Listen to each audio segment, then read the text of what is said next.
Hoy es día viernes 3 de noviembre del 2023, y cuando ven que hago pausas que también podría tener carraspera. Esta es la segunda parte o la segunda etapa del proyecto Árbol Sintáctico o Analizador Lexicográfico. Es de un proyecto que estoy realizando yo. Aquí es el analizador, ya lo habíamos visto en el primer video, o ya lo había visto en el primer video, y para quienes ven el video. Para la parte final había quedado que había que hacer un formulario, quería probar un formulario. Tuve algunos problemitas con los eventos, en eso quedé. Resulta que al final lo corregí, que es algo para lo que luego dedicaré en video, que es a la hora de pasar parámetros. Voy a correr este archivo que tiene su propio main para probar el algoritmo y una interfaz gráfica. Aquí está. Había tenido problemas para moverme de un lado para otro. Bueno, no viene al caso explicar qué eran los detalles, porque ya está resuelto. Esto son cosas de coordenadas, pero aquí lo que importa es mostrar los datos. Si yo voy hacia adelante, me va a mostrar los datos hacia adelante y hacia atrás. O sea, si se cumple lo que yo decía que se podía probar. Entonces, esa es una prueba simple.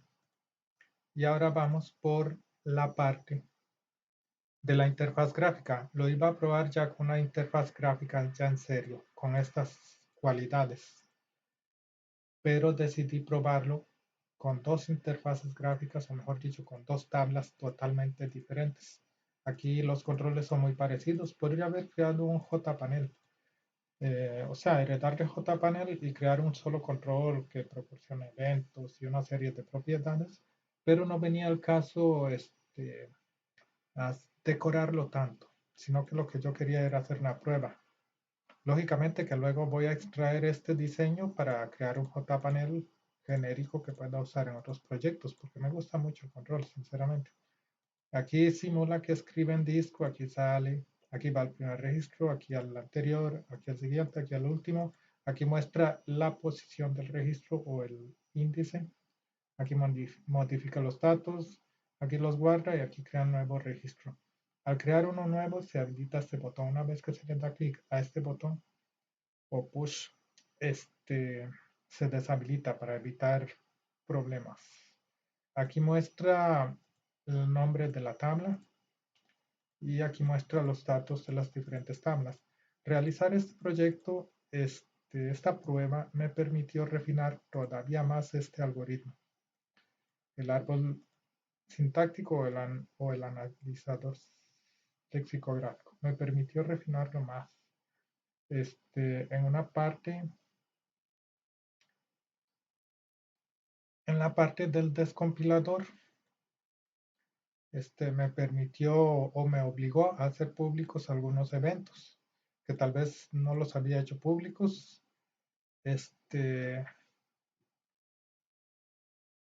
Y cambiarle el nombre a otros. Aquí está todos los registros. Como se ve, funciona bien todo. Aquí en recorrer todo, también tuve que hacer alguna que otra modificación. De hecho, aún se ven los efectos de las modificaciones. Esos campos vacíos fueron líneas que yo quité, pero no las quité del todo, sino que las moví para otra parte del flash. Este, y, y aquí está el field, el registro, y aquí agarra todo, se deja el espacio, y listo. Ok. Antes de continuar, este sí es un verdadero árbol de expresiones, aunque su diseño se parece mucho al mío. Igual yo le metí un toque personal, pero me basé en un ejemplo proporcionado por la inteligencia artificial. Bueno, sí, se acabaron esos días en el que el autor humano, si es un video, saca 10, 15 minutos para presentarse y otros 10, 15 minutos para despedirse. La inteligencia artificial va al punto. y explica al pie de la letra. Y lo mejor de todo, conforme interactúa con el ser humano, aprende a responder como ese ser humano escribe y comprende las cosas. Bueno, cerrando el paréntesis, esto se simula. Este es ya a partir de esa línea para abajo, es un ejercicio, un reto, un ejercicio creado por mí mismo para yo aplicar lo que aprendí de un árbol de expresiones. En este ejercicio hago exactamente lo mismo que hace este. Pero aquí el algoritmo, podríamos decirlo de cierta manera, el algoritmo no es del todo consciente de los datos aquí. En cambio, aquí sí tiene un cierto grado de conciencia el algoritmo de los datos, por decirlo así, en el que diseñé yo, hablando de temas de inteligencia artificial. O sea, si dijéramos que tienen algo de conciencia, tendría más conciencia, estaría más consciente de sí mismo este Clash, de qué es la información y cómo manejarla. En cambio, este es como lanzar la pelota y que ya haya una autopista guiada por donde hacerlo. Este es como lanzar la pelota y que alguien responda cuando recibe la pelota. Ya tengo una pelota y la voy a guiar por estos caminos. Estoy consciente de que tengo una pelota. Algo así, por decirlo así. Pero no crean que es algo súper avanzado, pero sí acostumbrar a programar de manera que el código tenga cierto grado de conocimiento de sí mismo. Es mi estilo de programación. Okay. Voy a correr este ejemplo para que vean lo que sucede aquí. Hay que ver dónde está el mine primero para ver si... Aquí está. Okay. Aquí corro los dos. Voy a correr el del primer ejercicio, que es el proporcionado por la inteligencia artificial, que es este.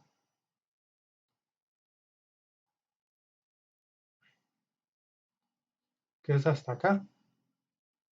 Y es muy similar al de abajo. Ok, vamos a correr primero esto. Esto es un preámbulo, una entrada para que,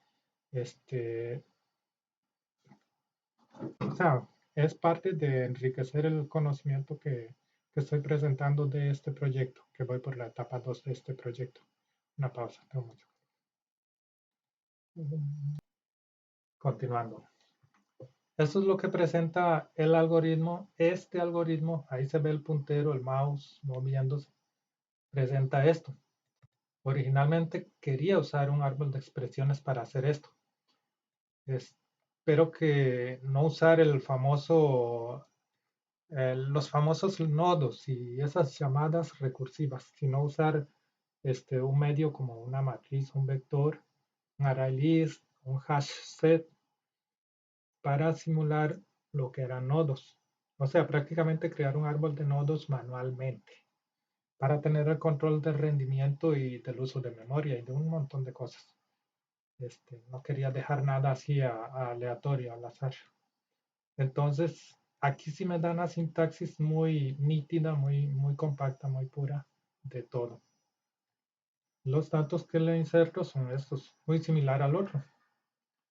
Igual tengo que hacer una especie de red. Así. Esto que se ve aquí es como hacer una red.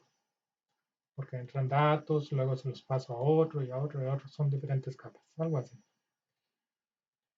Ok. Ahora voy a correr el segundo ejemplo, que ya es el hecho por mí. Bueno, ambos los hice yo, pero este es con ayuda de la IA. Y este sí lo hice yo solito.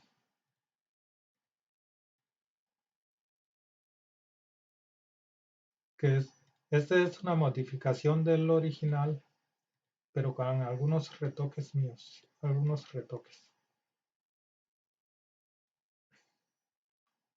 Y los retoques que yo le hice permiten emular o igualar lo que hace este de una manera más compacta y así como más refinada. Pero igual, aunque hiciera esto así todo refinado y todo lindo, porque la prueba RAND está bastante lindo y hasta dice al final qué número de registro está y todo, bastante redundante.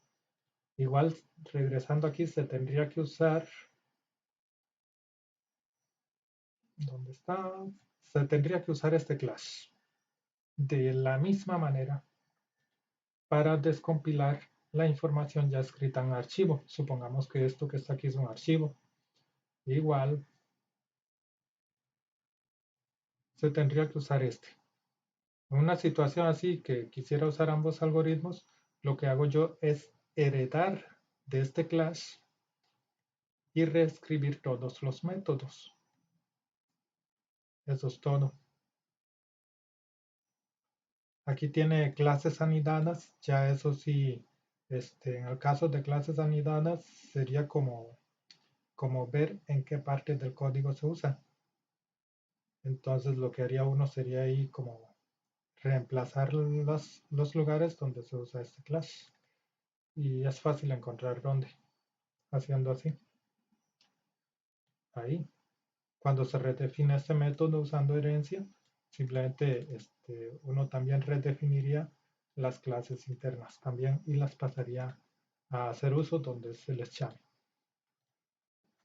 Ok, entonces ya se vio muy linda la sintaxis y todo, pero aún así me da cierta sensación de que uno no tiene del todo el control ni que el clash está del todo así como que todo lo hace así como que lancé la pelota y llegó. Este, así por pura coincidencia.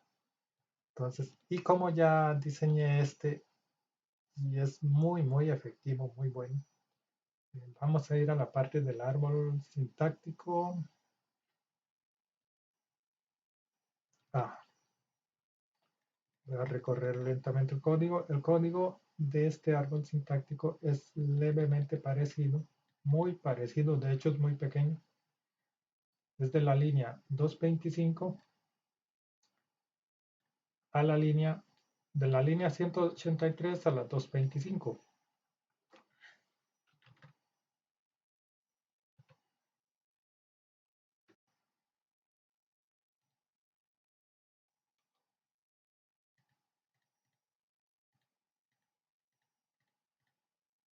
Solo 42 líneas. De hecho, aquí dice 42 líneas porque previamente había hecho el cálculo. Y el árbol de expresiones partícula. Veamos el átomo, no tiene nada el átomo. Aquí en partícula empieza desde la línea 106 hasta la línea 152.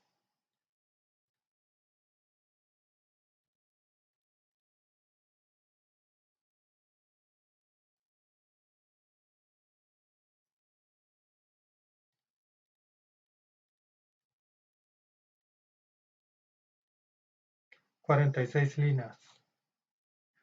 Tiene 43, 44, 45, 46. Tiene 4 líneas más que el mío. Y eso que yo dejé espacios y de todo. Entonces, es el mismo prácticamente y el código interno es muy parecido. Entonces, casi no viene al caso cambiarlo. El otro era el átomo. Aquí también se tiene uno que ver forzado a crear clases adicionales para gestionar lo que es la simulación de una base de datos. Y aquí en átomo, el átomo también es un class que en el constructor realiza todo. Como estabas hablando de partículas, aquí está partícula, átomo. Ya, también soy amante de la física mate.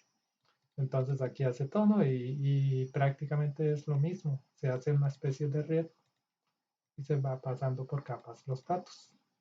Aquí varía un poquito, pero es casi que lo mismo que hace este código aquí.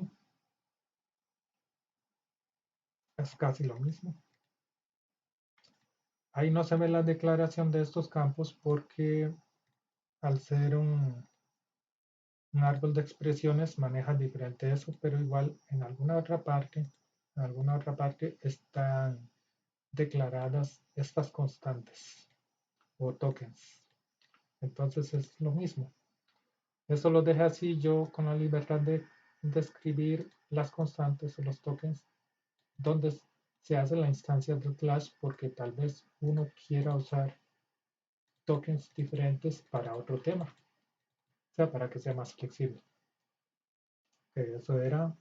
Y ahora sí, vamos a la interfaz gráfica. Ya presenté este, que es una buena opción. Están, por decirlo así, 50 y 50 ese y este.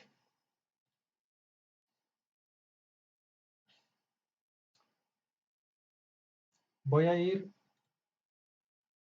mostrando así, haciendo doble clic en los controles para que se vea más ordenado cómo es que lo programé.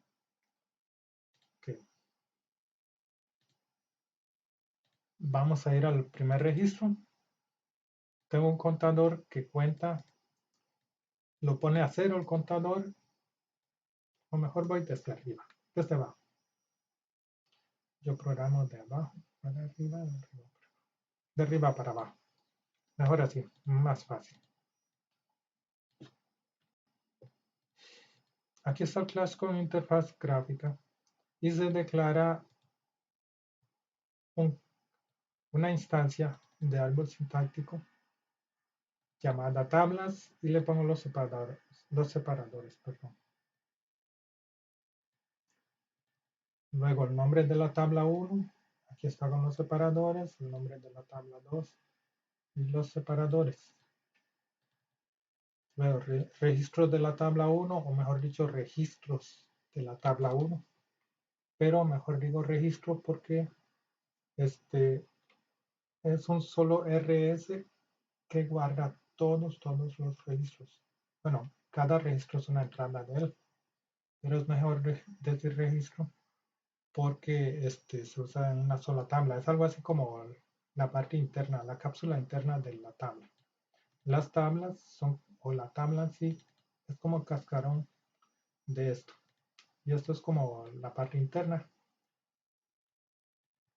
Y aquí está la 2.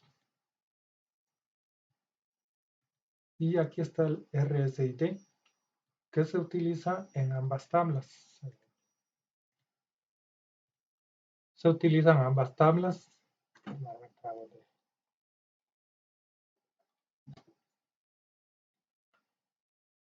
Eso sí, cada vez que se utiliza una llamada se reinicia, lógicamente.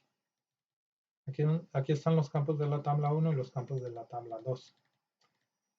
Es mejor hacerlo así para el orden. Incluso estoy a punto de crear un RSID para cada tabla, para mantener la lógica y el orden, aunque se tenga que redundar.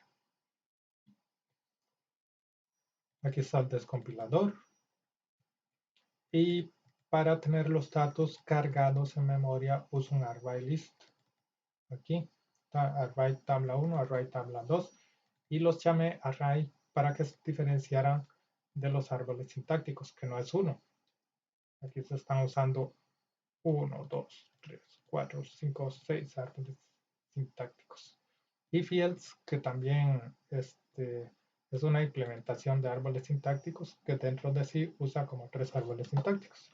Field, perdón, usa 2 árboles sintácticos, perdón. Uno para los tokens y otro para el nombre de los campos. Y este es el campo, pero guarda los tokens y los datos también. De hecho, es el nombre. ¿Okay? Aquí guarda los datos y sí guarda los datos. Ok. Ya cerré ese. Bajando, es un registro, pero el tamaño de la matriz. Esta matriz es la cantidad de fields o campos de la tabla. Por lo general son 3 campos para el ejemplo actual. Antes de hacer este video me aseguré de tomar nota para no tener que improvisar mucho. Guarda los datos con un formato preparado para escribirse en disco. Aquí está, este es el simulador de archivos de texto prácticamente y guarda los datos aquí. La tercera etapa ya es escribir en disco. Si me da tiempo, puedo hacerla ahora mismo, pero puede llevar a que realice ciertas pruebas, o sea, que haga la primera escritura en disco y luego tenga que parar el video porque tengo que ir depurando, lógicamente. Que recordar que es un formato especial. Aquí inicializo el formulario, las tablas y todos los demás campos. Aquí, cuando hice esto, también tuve que modificar ciertas cosas también. No se parece al ejemplo original. Vamos a ver, bueno, hay una forma de regresar a ese archivo. Así. No se parece mucho a esto porque se están usando dos tablas.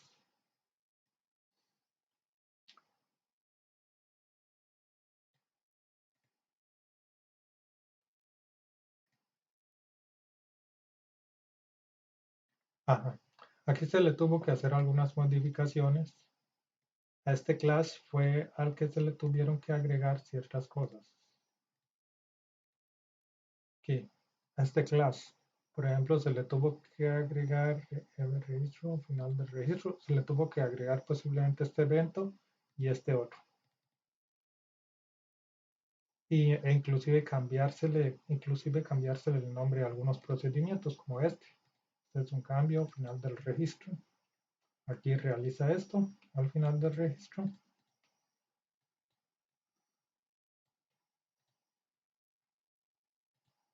Los campos y los agrega.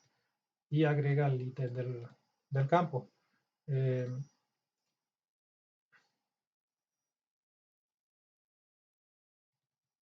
Final de la tabla, aquí agrega, aquí también, en lugar de ponerle el nombre, porque la tabla y todos los árboles sintácticos tienen un campo, mejor dicho, nombre, ahí no. No se puede hacer eso porque en la situación de hoy, del video de ahora, son dos tablas. Yo no podría agregar ahí, a menos que concatenara. Pero si hiciera esto,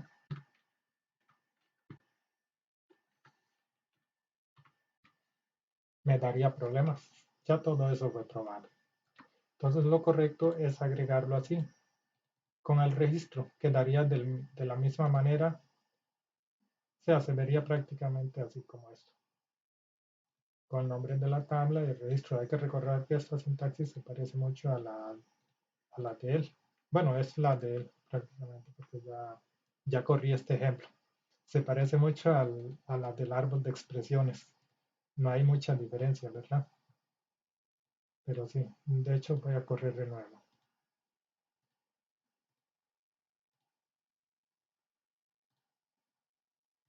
Ahora sí, ya corrí. Ok, hay cierta diferencia. No tiene tabs, yo le llamo tabs o indentaciones. Eso es lo que difiere, que no tiene indentación, que le dan toques de elegancia, pero si ya fuera a escribir en un archivo de texto y es información general, no sería muy bonito ver la información general indentada. Entonces, mejor que quede así. Aquí pongo, esta parte fue una parte en la que tuve que usar mucha lógica, ponerme a pensar en lógica, en forma lógica, cómo arreglar este problema del nombre de la tabla sin tener que reprogramar todo, sin tener que cambiar un montón de cosas. Lo más lógico fue hacer esto. Me ahorro mucho, mucho. Okay. También me confundía porque confundía esto, este evento, esta información que me proporcionaba el código con,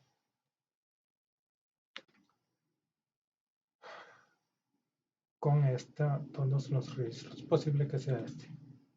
No, siempre lo confundo con el otro. Primero el nombre. Recorrer todo. Lo confundía con recorrer todo, pero hay que ver que aquí tiene eventos. Bueno, aquí tiene los eventos, pero sí lo confundía con la información proporcionada aquí y en otras partes del código. Pero luego llegué, analicé bien, lo revisé bien y todo eso lo reacomodé para no tener nunca más esas confusiones. Ok, regreso aquí al código. Aquí inicializo todo una vez comprendida la información de que tuve que modificar algunas cosas. Acá analizo la información. Fue una modificación, una actualización del código.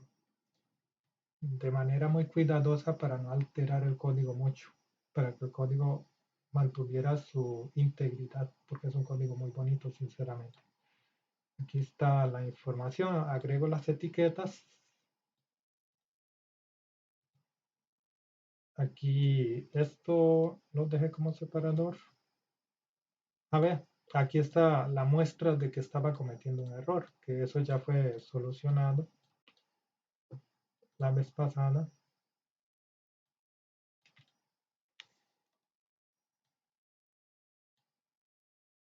Aquí actualiza los datos globales que ahora, después de ver este método, regresamos a esta parte. Aquí están las etiquetas. También es una matriz, pero local para las etiquetas. Se usan recache porque hay que tomar en cuenta que podría ser un archivo escrito en disco. Pero si es la primera vez que se abre el programa, no habría ningún archivo. Se está simulando que hay un archivo escrito en disco, lógicamente. Pero no habría información. Entonces va a cometer un error. Entonces salta aquí y escribe esto. Entonces por eso, igual, sí, escribe esto para la primera tabla. Esto simplemente lo puse aquí a modo de prueba. Pero eh, igual queda ahí, igual digamos a las etiquetas labels, yo ya les puse información ahí. Se actualiza de otra manera, pero aquí están. Aquí agrego datos a la tabla 1, que son 1, 2, 3, 4 registros, y datos a la tabla 2, que solo son 2 registros, con la posibilidad de seguir agregando. Y aquí escribir todo. Aquí lo correcto es crear una interfaz donde se extraiga de aquí los métodos globales, por ejemplo, como escribir todo, como actualizar datos globales y así para implementarlo en otro formulario. Vamos a ver este. Aquí actualizar todo, que llega hasta acá. Lo que hace es actualizar los campos de texto, volcar la información de las tablas en el texto compilado o tabla compilada. Veamos si hace dos llamadas a la tabla compilada, hace solo una llamada. Vamos a usar refacción.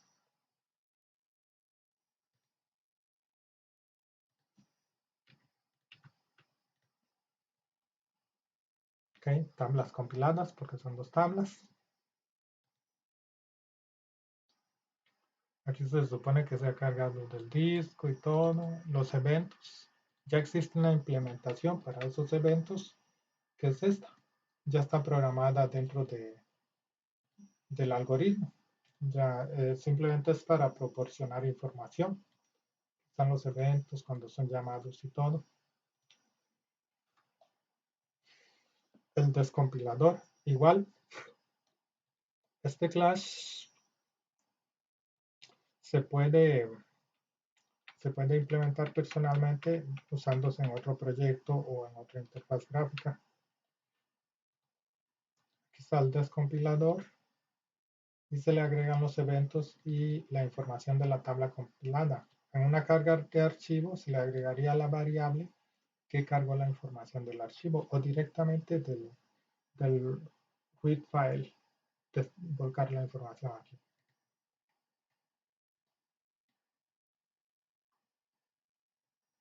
Este lo dejo aquí, ya no es, lo dejo aquí a modo de reseña porque este es un Clash que tengo que implementar y programar. Posiblemente, tal vez, pero como yo lo programé esto para uso global, uso genérico, con cualquier tipo de tokens, ya esto sería algo así como por puro capricho, por puro gusto. Aquí está el descompilador, recorre todo, o sea, desmantela toda la información plana y la convierte en tokens y la separa por campos, por tablas, por registros. Aquí me muestra los nombres de las tablas, me informa. Eso es solo a modo de experimento, porque ya a la hora de programar algo en serio no es necesario que muestre esto. Podría ser más bien un cuadro de mensaje. Aquí agarra todos los registros y finalmente se carga la etiqueta de la tabla. Ya una vez que se ha realizado todo eso, ya se obtiene el nombre de la tabla. En este caso la tabla 1 con el valor ID0. La tabla 1, el array list se reinicia. Si tenía datos se le borran y se le vuelven a actualizar aquí.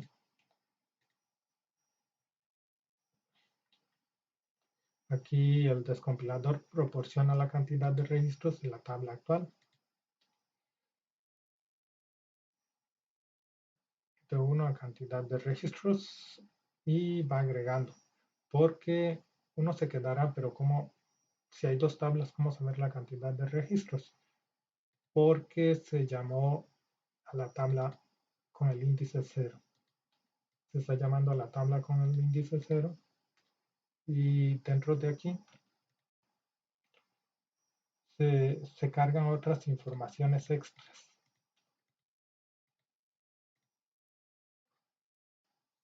Otras cosas extras. Entonces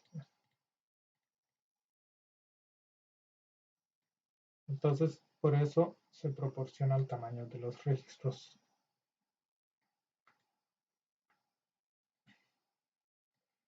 Aquí en getDatos de los campos se le proporciona el ID del registro y devuelve ese registro en formato de un vector. Perdón. Ay, de hecho regresé a donde no era. Aquí me doy cuenta.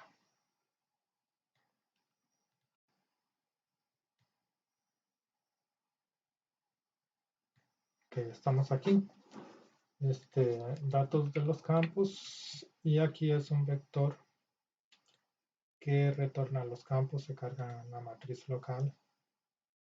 Bueno, son globales porque en otras partes del código es usado, pero por lo general es recomendable llamar esto primero antes de llamar esto. Y luego, este es un modelo de datos que lo uso en las dos tablas. Le pongo los campos, la información a los campos, el constructor tiene 3 campos. Y luego lo agrego a la array list, que es como la carga local, la carga en memoria de los datos, e informo que estoy cargando. Luego aquí realizo de nuevo una carga de todo, pero de la tabla 1. Entonces ya logro conseguir el nombre de la tabla. Inicializo el ArrayList 2 y obtengo el tamaño de registros de la tabla número 2 con el índice 1. Recorro los datos de la misma manera, realizo exactamente lo mismo, cargo los datos, los muestro en pantalla y aquí actualizar los campos de la tabla 1 y tabla 2. No se muestran hasta que ya, bueno, los puse así para mantener el orden. Pero podría ir antes de esto. De hecho, vamos a pasarlo. Voy a pasarlo. Esto podría ir aquí. Como finalización de lo anterior, de la primera tabla y segunda tabla. Una pausa. Veo que ahora llevo 33 minutos. Ok. Bueno, el video anterior duró casi 2 horas. Vamos a saltar a este. Primero. Estos dos son exactamente lo mismo. Varían el tipo de campo. Están juntitos. No les comenté nada. No fue necesario. No consideré necesario comentarlo. Podría comentarlo, pero no. Nombre, edad, estatura, tabla. Entonces esta es la tabla 2 y actualiza los campos de esa manera. Simplemente se agarran del ArrayList ya cargado y regresa a los campos. Es así de simple. Y de la misma manera hace lo mismo con esto. Se puede ver que dice edad y aquí retorna fecha. Es porque se está usando un modelo. El modelo está aquí El modelo fue creado para la tabla 1, pero como tiene los mismos campos, los uso. Aquí lo único que se podría hacer es cambiar el nombre. Tema.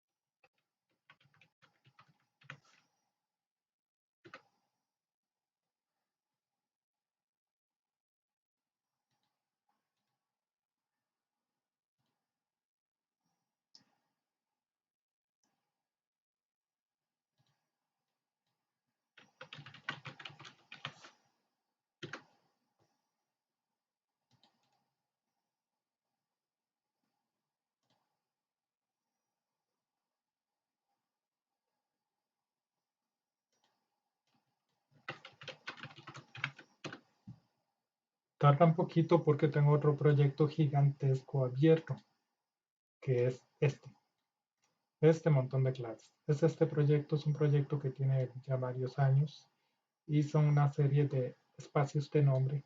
Esto es un espacio de nombre. Una serie de espacios de nombre con experimentos que he hecho yo y prácticas de programación y, y juegos, una serie de juegos y cosas en las que quería agarrar habilidad, desviándome así un poco del tema. Pero aquí se ve que he tenido que hacer para adquirir ciertas habilidades de programación que me permiten explicar lo que estoy explicando. Así continúo entrenando. Aquí hay mucho que puedo integrar en otros proyectos que también lo he practicado. Cada uno de estos ejercicios los he hecho manualmente. Así como manualmente me refiero a... Exacto. Y no a esto. Copiar y pegar. ¿Ves? O sea, los he hecho de a pie. Lógicamente que con la ayuda de la interfaz gráfica de NetBeans, lógicamente. Bueno, continúo. Ya se vio lo que era actualizar campos. Vamos a regresar. Sigo bajando.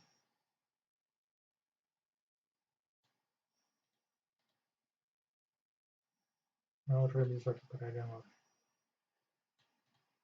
Bueno, mejor así.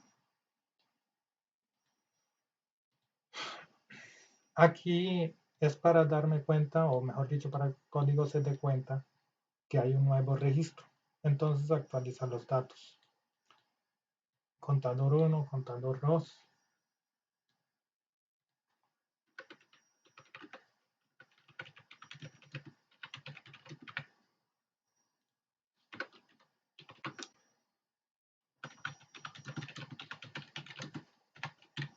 Así de simple, se entiende más. Estos son los contadores para que los registros se puedan mover de un lugar a otro. Aquí emula la escritura de datos en disco. Si quisiera ir a la etapa 3, hay posibilidades de mejor integrarla a este proyecto o simplemente iniciar, digamos, otro formulario nuevo con todo eso y agregarle simplemente la habilidad de escritura. Eh, Eso para conservar intacto este código. Compilación de la tabla 1. Aquí informa de que está escribiendo datos de la tabla 1, escribiendo el registro, indicando el registro. ¿Sí? Y con ese cambio que le hice, que no hubo que modificar prácticamente nada de código, sino simplemente compilar el nombre de la tabla cuando se agrega todo el registro, o sea, todos los registros de la tabla 1, por ejemplo, en este caso. Entonces quedaría exactamente igual que en la prueba de aquí. Aquí está intacto eso. Aquí se hace de otra manera. Vamos a ver en el main.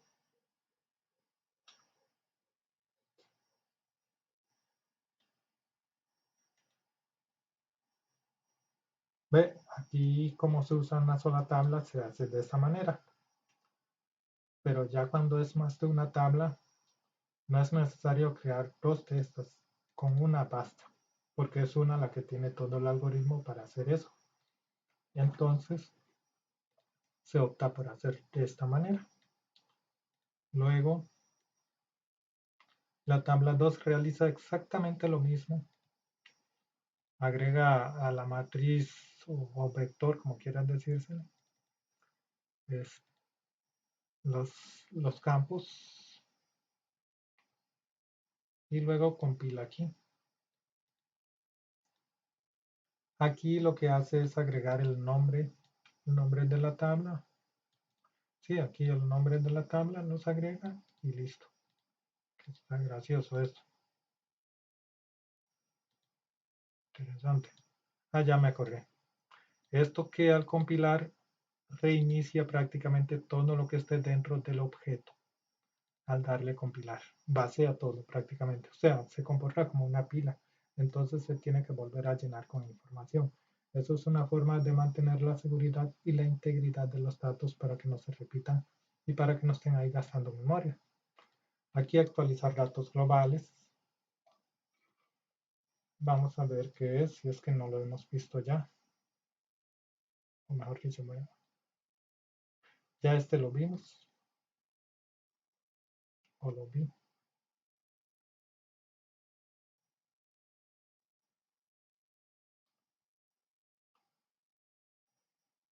Ok, regreso al modelo. Sí, regreso al modelo para mostrar si es que se quedó algún detalle. Aquí está un constructor vacío por aquello. Y aquí está el constructor con parámetros que agarra los datos y los modifica.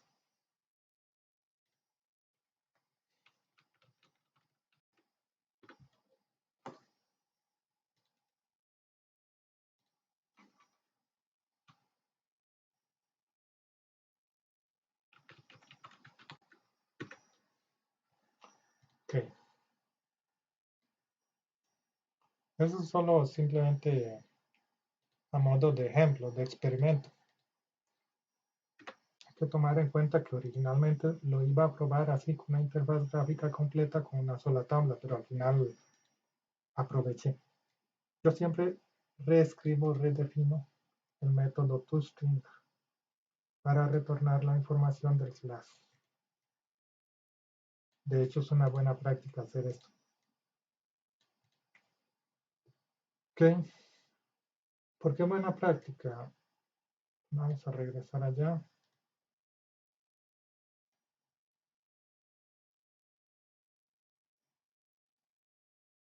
Creo que actualizar tabla.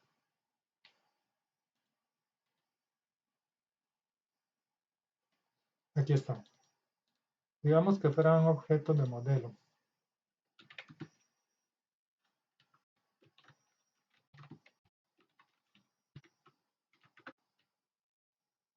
Entonces yo quiero imprimir la información.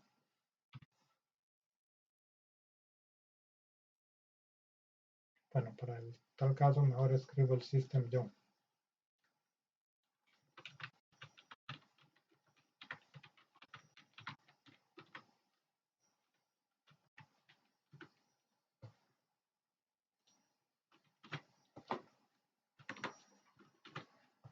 Hacer esto presentará la información del toString en pantalla. Esa es la ventaja de redefinir el toString. Ok. Ya está todo. Ahora vamos a ir por controles como lo iba a hacer originalmente. Vamos por el control primer registro. Aquí está. Anterior. Así es como se funciona el anterior. Retrocede, aquí le resta. Aquí verifica que sea menor a 0. Verifica si es posible que sea menor a 0 y lo pone en 0. O sea, puede poner muchas veces menos, pero lo va a poner en 0. Si está en 0. Aquí el ID, contador, muestra por dónde voy. Y aquí actualiza los campos de la tabla. Inclusive aquí podría ir un AND.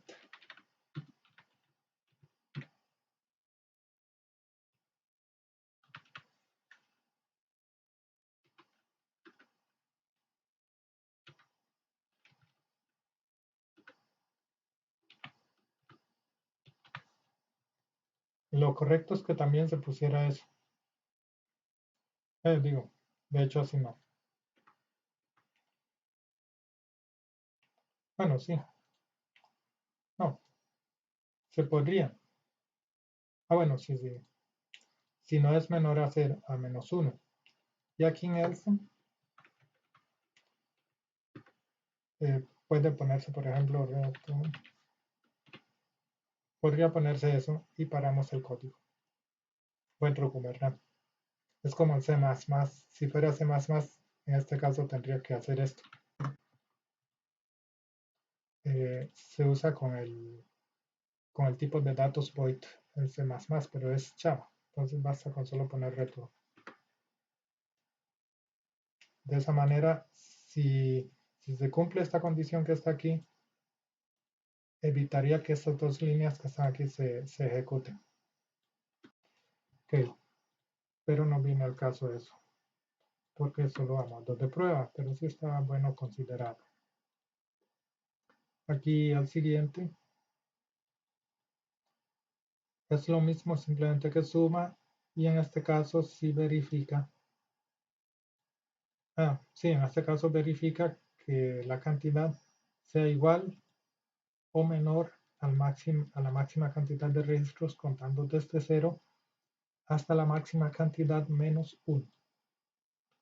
Ok. Y aquí actualiza los datos. Hoy me he ido a puro i. Defectillos del habla.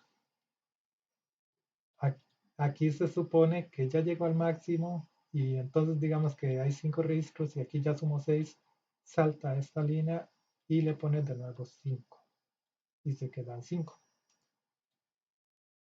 Este último simplemente le agrega el último ID o el último registro a la variable contador y actualiza los datos.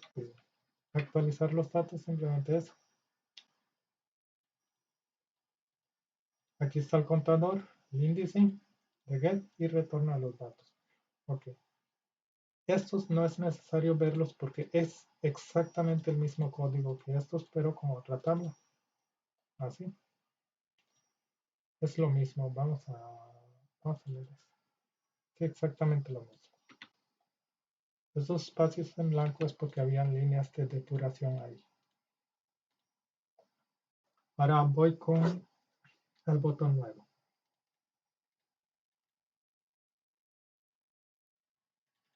El botón nuevo lo que hace es limpiar los campos de texto para simular una nueva entrada. Pone el setGet o la propiedad es nuevo en verdadero.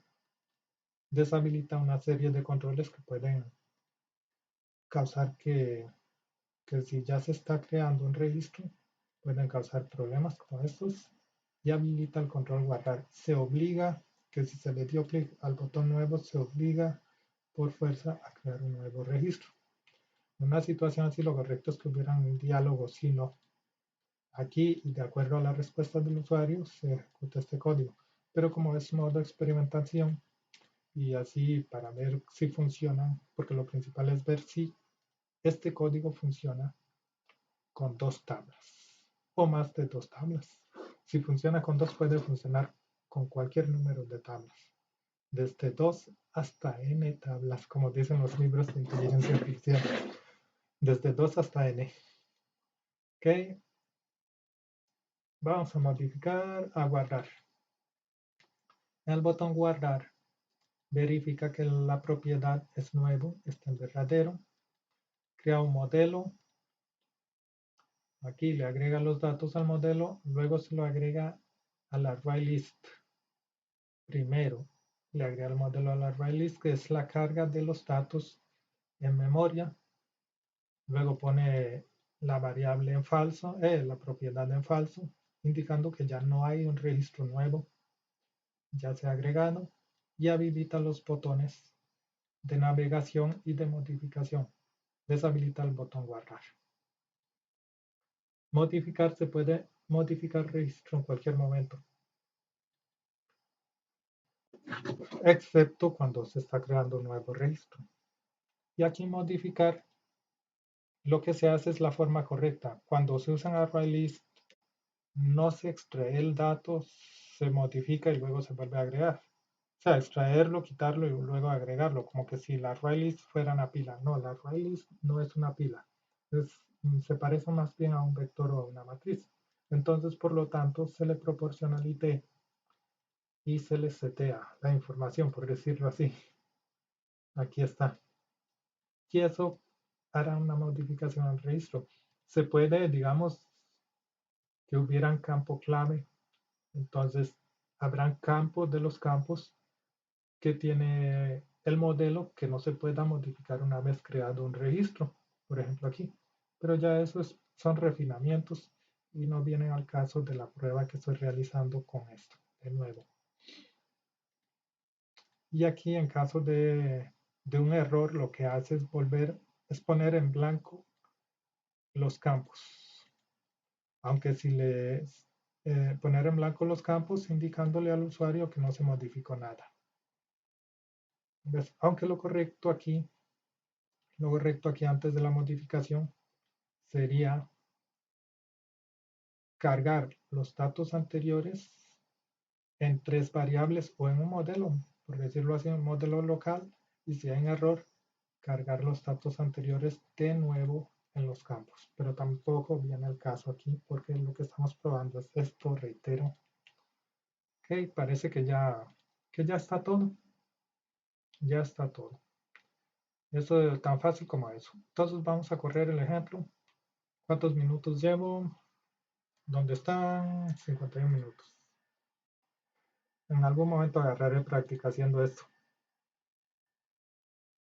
No, este es todo un proyecto. Todo un proyecto. Ok.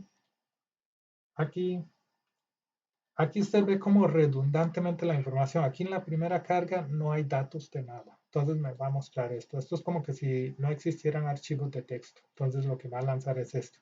Solo los tokens. La segunda llamada tampoco, porque es la tabla 2, creo. Ya la tercera llamada sí hay datos porque se escribieron datos y está actualizando la información. O sea, a esa actualización sería como escribir en disco la información. Y eso ya sé. Bueno, eso lo realiza este, una vez que se ha terminado. Ahora tengo que ir a revisar un método, por cierto. Y guarda los datos de las 2 tablas. Aquí estamos en RS1, aquí está, todo bien. Y así se verían archivos de texto, lo que le permitiría a un ser humano leerlo más o menos, sin mucha dificultad. Ahí están las tablas, aquí está la compilación de la tabla 2. Pareciera como que si se hubieran escrito en 2 archivos diferentes, pero no, es en un solo archivo. Y se ve mucho de lo mismo porque realiza esta tarea en varias llamadas. O sea, ya a la hora de escribir en un archivo de texto, habría que verificar que esto lo realice solo cuando sea estrictamente necesario. Y aquí está, esto es mostrando los nombres de la tabla. Esto también son informaciones de depuración para yo verificar. Aquí me doy cuenta que se le ha metido que tiene la tabla, así en resumen, es como el resumen. Ok, voy a poner pausa un segundo. Ok, este actualizar datos globales en realidad no escribiría en disco. Lo que haría sería como volver a mostrar la información de las tablas. Y como yo le tengo systems aquí, lo que hace es mostrarme una serie de datos aquí en pantalla. Que esa es en la parte de actualizar. Por aquí está escribirlo todo. Este es el que no habíamos visto, el que no había visto. ¿Quién escribe? O si lo habíamos visto, no creo. No creo que lo hayamos visto. Que lo haya visto, dice uno. Ok. Sí, ya había pasado por aquí. Aquí escribe, como había dicho, escribe todo en disco, por decirlo así. Emula la escritura en disco. De hecho, para verificar aquí, lo que puedo hacer es Pues modo experimento, entonces puedo hacer esto.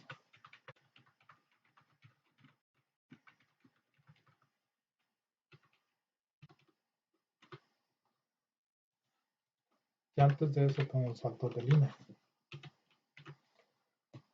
De esa manera me doy cuenta y pongo saltos de línea al final.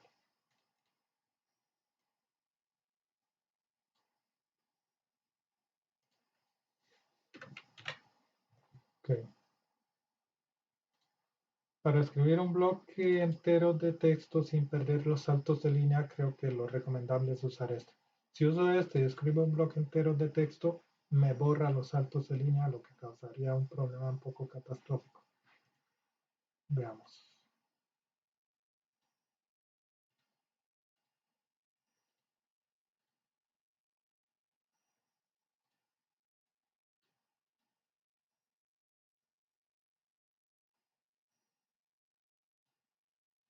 Que me indica que escribió todo un disco y actualiza los datos. Ok. Eso es lo que escribiría en disco. Es solo una llamada. Luego aquí está actualizando los datos de la tabla 1 y luego la tabla 2. Ah, no, aquí están las dos tablas. Sí, sí, están las dos tablas. Pero a ver. Tabla 1.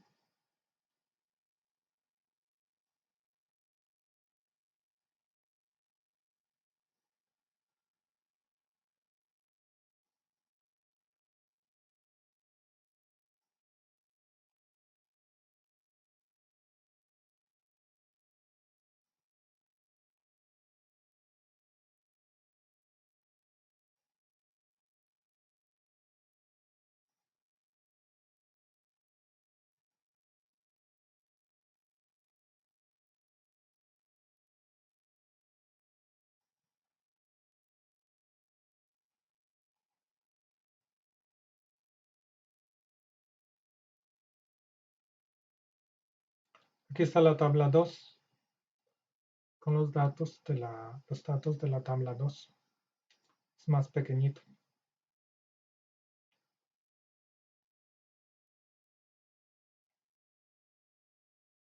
Y esas son llamadas de actualización y aquí termina la tabla. Es un poquillo más pequeño que el otro. Ok. Y así, o sea, la llamada a escribir en disco solo se realiza una vez cuando ya sean, solo se realiza cuando yo le doy aquí. O en el caso de esta carga automática, únicamente se llama la escritura en disco aquí, una sola vez. Entonces sí es viable colocar por aquí un file writer.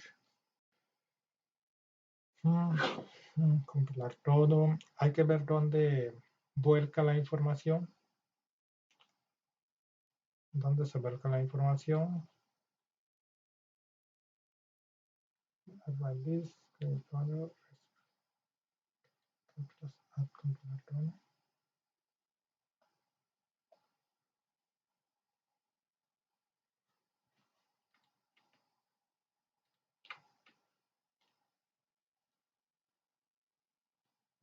La información se vuelca en esta variable. Eso es todo. Y aquí se muestra la lectura de los datos, que ya eso sería otra cosa, pero a la hora de escribir en disco, simplemente este volcado, esto simplemente se pasaría para acá, se pasaría en la copia, lógicamente. Se pasaría para acá y se colocaría posiblemente, bueno, igual hace el llamado de actualizar todo. Entonces no hay problema. Pero sí, para escribir una sola vez, se pondría el código aquí y luego se procedería a escribir aquí con FileWriter. Una situación así. Para que solo sea llamado una vez y no cada vez que se actualicen los datos. Y en actualizar los datos, opcionalmente habrá método leer datos. De acuerdo a ciertas condiciones que haya aquí, se leerían los datos del disco o no se leerían directamente del disco. Eso es todo. Eso es planificando a futuro. O sea, sí lleva un buen rato de programación habilitar la escritura en disco. Y aquí está. Voy al primero, al último, voy atrás, voy al primero, al último. Ahora hay que recordar que solo hay dos. Voy a crear uno nuevo.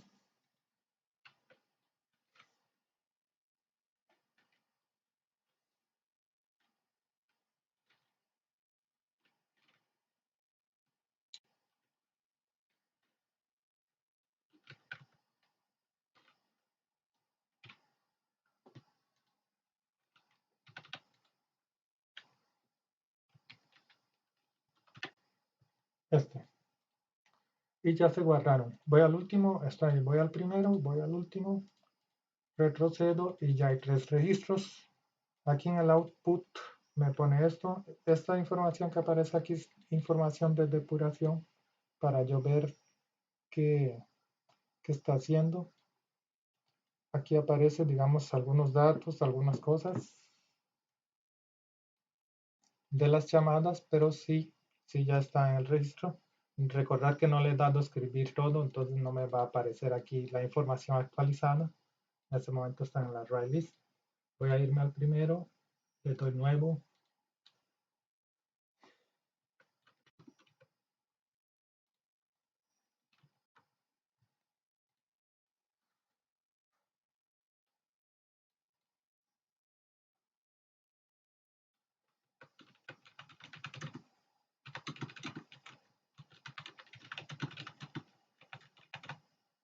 Okay.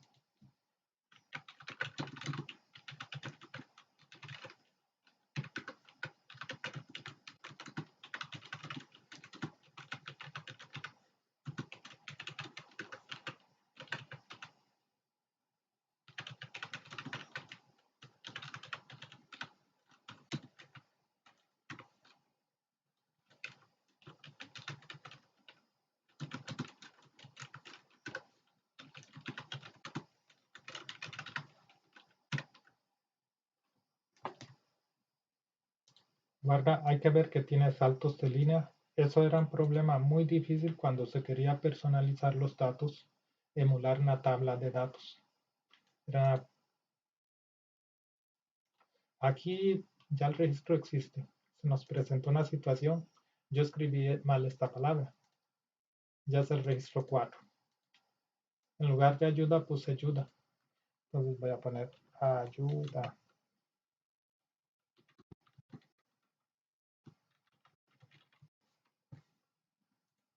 Modifico y ya están modificados. Aunque todo eso tenía que hacerlo de otra manera, pero vamos a escribir en disco. Ya está escrito en disco. Y aquí en el resumen me aparece la información resumida. John aquí, Harvard University. Aquí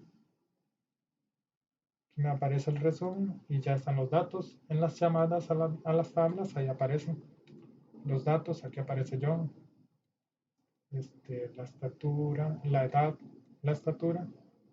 Y en la tabla, así es como revisarlo en un disco duro, en un archivo. Okay. Ahora sí, aquí está la otra tabla.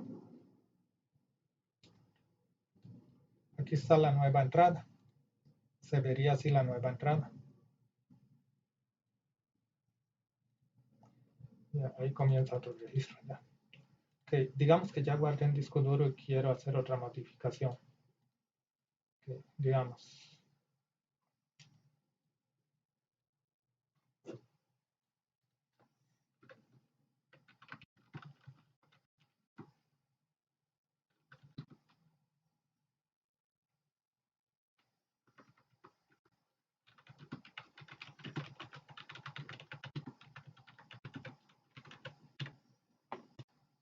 modificar y escribo en disco duro y no sucede ningún error. Aquí en el resumen me sale esto. Voy a modificar el otro. Espérate para ver. Aquí estoy emulando que este campo es un campo para la estatura. Bueno, digamos que John rejuveneció y ahora tiene 35 años. Y ahora no se llama John. Bueno, sí, Este es el campo que no se debería cambiar. Digamos que ahora tiene 1,77 m. Le doy modificar, escribir en disco duro y no sucede nada. Bueno, otra modificación. Modificar, escribir en disco duro como 20 veces. No pasa nada. ¿Ves? Y lo mejor de todo, no se pierde la posición. Con guardar no se pierde la posición de donde estaba. Por ejemplo, yo le doy escribir en disco duro y no pasa nada. Digamos que estén en el 2 y le doy escribir en disco duro y no pasó nada. Eso es todo. Y aquí queda demostrado que sí funciona. Un gusto. Entonces, los próximos proyectos de datos como estos o como este, ya no tendré que diseñar un código especial de, de formato de bases de datos personalizado para cada proyecto, una modificación especial. Ya usaré globalmente este. Ya tengo algo global, algo que puedo usar en todo, en cualquier cantidad de proyectos de datos, como ya quedó demostrado. En el camino surgirán nuevos refinamientos, vendrán nuevas ideas de cómo mejorar todavía más eso. Este tema se originó por esto. Crear un asistente virtual. Muchas veces tengo pereza de crear propiedades. Yo diseñé este asistente. Voy a mostrar las diferentes interfaces. En memoria, en honor a los días en que los lenguajes de programación o los compiladores traían unos asistentes que eran así como ver esto. Para los, dice uno, para los de la vieja escuela. No, yo soy una combinación de la vieja escuela y la nueva escuela. Entonces, esos asistentes podían hacer muchas cosas. Vamos de nuevo a propiedad. Voy a crear una propiedad. Y le doy compilar y la construye. Y funciona. Estamos dentro de un class. Sí. Lo único que hay que hacer es identarla un poquillo. Nos situamos aquí.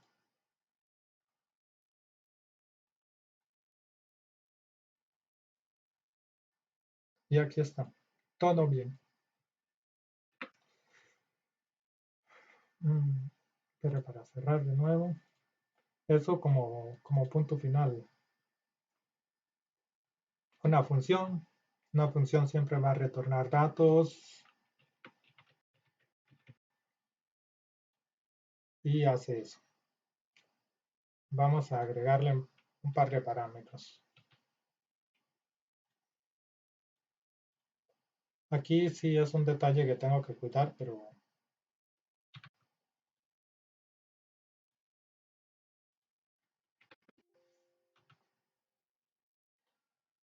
okay. Igual esto no es ningún problema, se corrige agregando otro ítem, pero dejémoslo así a ver qué pasa. Y aquí, bueno, aquí sí me dio problemas. Son cosas que debo arreglar, pero es la intención. Se va a corregir en cuanto agregue otro parámetro.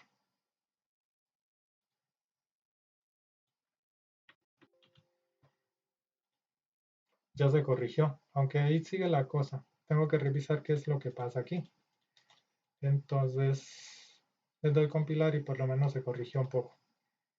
Eso para la función. Hay que ver que estas cosas, el que sí me dediqué fue este porque es el que realmente uso. Eso será simplemente a modo de creatividad. Y un switch.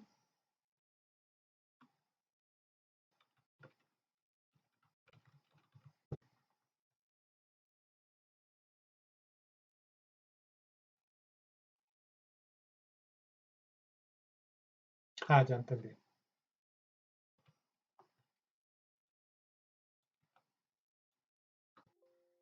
Como esto es una implementación con rol personalizado, quizás presente el mismo error. No lo presentó. Y ahora le doy compilar y ya me compiló un switch. Okay. Algunas cosas aún están bien, pero vectores. Un vector también es útil. Es bastante. Ya había olvidado. Escriba un ítem para el vector. El vector.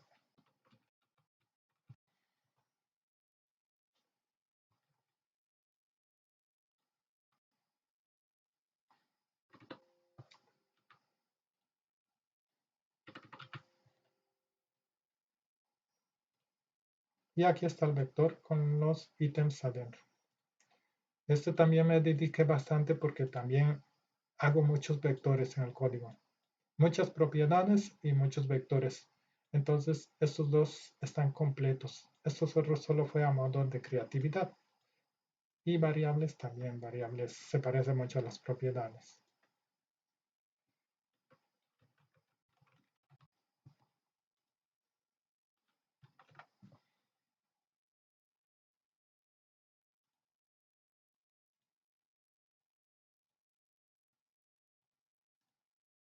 ¿Qué pasará si le pongo string? Igual. Sí, estos son detallillos. Detallillos. Pero sí, los que uso son este y este y este. Y este simplemente aquí sería, en caso de un texto, simplemente algo así. Pero se supone que no debería ser así. Ah, y me faltó este otro, métodos.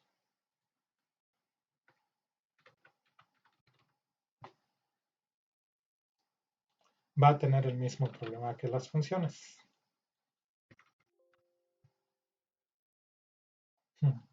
Sí, esto sí es un control personalizado, esta parte, y tengo que revisarla, pero ya eso sería otra cosa. Crear métodos es algo que yo hago manualmente. No es tan tedioso que el método no retorna datos. No es tan tedioso como crear una propiedad. Tampoco es tan tedioso como crear un vector y una variable. No viene casi al caso usar esto, pero para un vector y una propiedad sí es bastante bueno. La propiedad sí está bien programada. Pues la intención mía era, así como punto final de todo lo que mostré, era integrar esto en el entorno NetBeans, pero ahí va en proceso. Bueno, me despido. Que la pasen bien. Espero que este código haya sido muy bueno, muy interesante. Y es como una especie de red de datos. Funciona como una red. De hecho, aquí se puede ver el orden.